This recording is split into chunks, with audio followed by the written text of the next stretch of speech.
What is up, guys? Today we're gonna talk about this KS-47 build, which is otherwise known as the MAXIM PDX killer.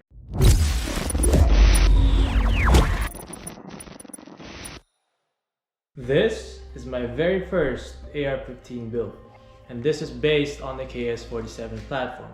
Now, I did take a lot of inspiration from the MAXIM PDX, and it shows, but this one only cost $1,200. So it is chambered in 7.62 by 39, it has a 5-inch barrel, and it weighs around 6.6 pounds. First up is this KS Industries micro flash can. You can barely see it in there because it's very much flush with the handrail, but this KS Industries micro flash can is actually very good. I was shooting beside a Saint chambered in 5.56, and that one is shooting a much bigger fireball than I am. Understand that this is a 5-inch barrel, and that flash can actually does help a lot. The MAXIM PDX has a hate brake, but that hate brake is very expensive. So I figured get a cheaper alternate, and I don't think the hate brake will perform that much better than this flash can. Or maybe it will. But then again, it's 10 times or more than 10 times more expensive than this flash can. Next is this MAGPUL M-Lok hand stop kit. So this hand stop kit is actually very functional. Aside from giving you very good grip because of this texturing right here, it actually is very important for this gun because of the short barrel, you are very prone to having your fingers in front of the barrel. So a sort of exaggerated hand stop as big as this one actually is very good so that you don't actually accidentally shoot your fingers. Now next up is this Rock River Arms 6-inch free float handguard. Now this handguard was pretty hard to come by as well. I was very specific in what I wanted and how much I wanted it to cost. This is a pretty good and pretty cheap option for me. So I picked it up, it's 6 inches, and for my calculation it looked about right for my build. It comes with a pick rail all over the top, which does continue the pick rail that I already have. And for the 1,000 rounds that I've shot in this, everything is holding pretty well. Now inside it is this Hitman Industries 5-inch micro barrel. Now this micro barrel is actually very hard, much harder to find than this rail. And for some reason, the only ones that I have found in this length was from KS Industries at 4.75, which is a little bit shorter than what I needed. And at exactly 5 inches, or I was looking for something around 5.5 like the PDX, but 5 inches fits very well considering that I'm gonna put a flash can on top of it. So it took me a couple days to find this one, but as soon as I found it, I grabbed it, and as far as shooting it, it is very much accurate. I don't see myself out shooting this barrel, especially for the application that I'm gonna be using it in. Now the barrel does come with a gas block, a micro gas block, and a micro gas tube. It is a very good setup. I did have to make a little bit of modification to the barrel nut for the rail because the gas tube was actually hitting it for a little bit, but after a little bit of grinding, it fits very well. Now at the heart of this build is PSA's KS-47 system. Now this KS-47 essential parts build kit comes with a stripped upper receiver, a stripped lower, and a bolt carrier group. The stripped lower actually came with a mag release, which is very much similar to an AK mag release. The reason why I chose PSA's KS-47 is the ability to use AK mags.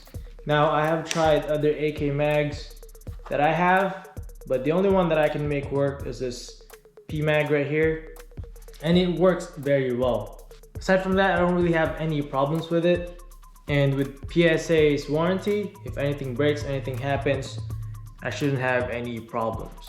Now it does look much better than the PDX's weird 7.62 magazines. I think it's a win situation, you know, using the KS-47, having it cheaper and also making it look better and being able to use AK mags. Now, inside the KS-47 kit is AERO Precision's lower parts kit.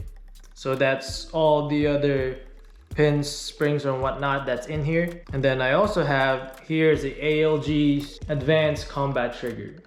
Now I chose ALG over other brands just because I'm very much familiar with ALG. I know their build quality and I know they are good triggers.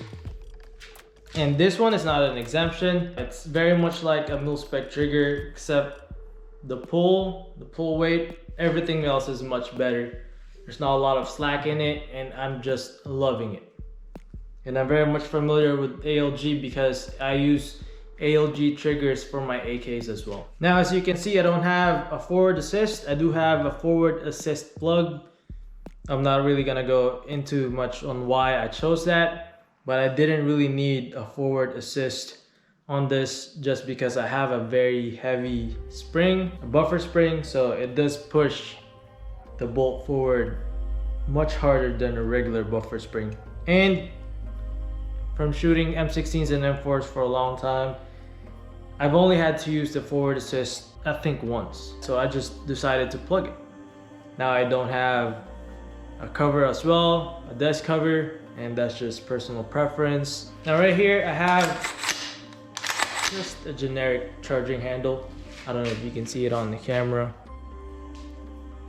It's very much just a regular AR-15 M4 charging handle. Pistol grip, I have a MAGPUL MOE pistol grip, just a regular pistol grip as well. I'm not very picky in terms of pistol grips as long as it serves purpose perfectly. The stippling in here is fine. I can add to that. I like this pistol grip a lot. It's not very expensive, but it serves its purpose. I've done modifications on this after first time shooting it. I ran around 500 rounds the first time, and for some reason it only takes this Wolf classic ammunition and nothing else. I have Tulas, I have other Wolves, I have Red Army Standard, but it only takes this particular brown box Wolf classic ammunition. And because of that, I did my research. After that, I've proven that what they were saying is true, and I had to replace the hammer spring for the trigger and the firing pin with an enhanced firing pin.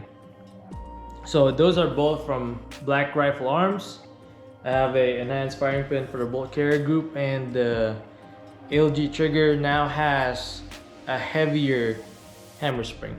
And after that, it just works flawlessly. I can use any and every 7.62 ammunition that I have. My only problem with the PSA KS-47 build kit was I think they should be shipping these bolt carrier groups with an enhanced firing pin anyways, just so we can use, you know, any 7.62.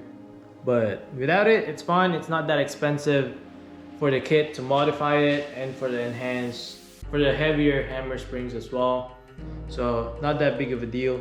It just would have been better, you know, for how much they're charging now, to just add those enhancements on the firing pin, and the trigger is really not their fault, but you see what I'm saying. All right, next up, this is the only one that actually came from Maxim Defense. It's Maxim's PDW brace.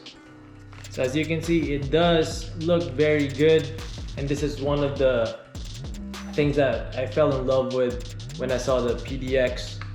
Is this, well, they call their brace the SCW, but this is the PDW brace, and it actually it works very well. I really like it, and it does come with their own buffer tube and spring. It has a H3 spring and buffer. It does recoil a lot harder than a regular AR, but it's a 7.62, so what do you expect?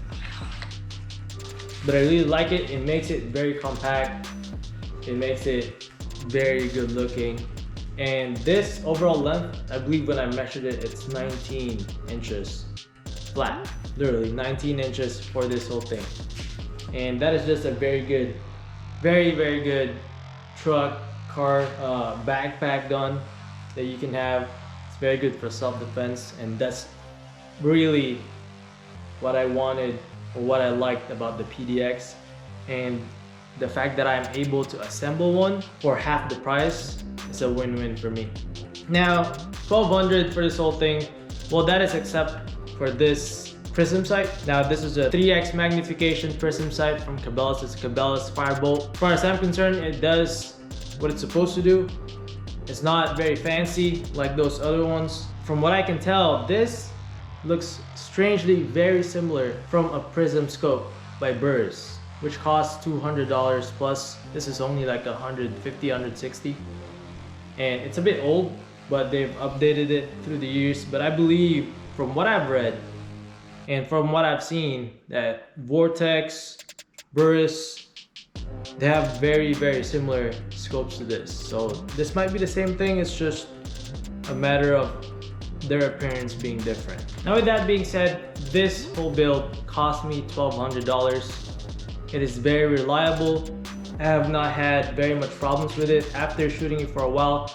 After putting my upgrades in it for the firing pin and the trigger spring, it just started working perfectly, especially after a couple rounds breaking it in.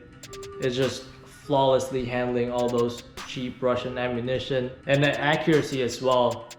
And I'll just continue to shoot it, see if there's any changes in durability, if the parts that I picked actually last. But as far as I'm concerned, the PDX should be worried because you guys should be building one of these. This is a very great platform, the KS-47. I've given you all the specs, everything that you needed to build one, so you can build your own PDX for cheap. So with that, please like and subscribe, comment down below, and I'll see you on the next one.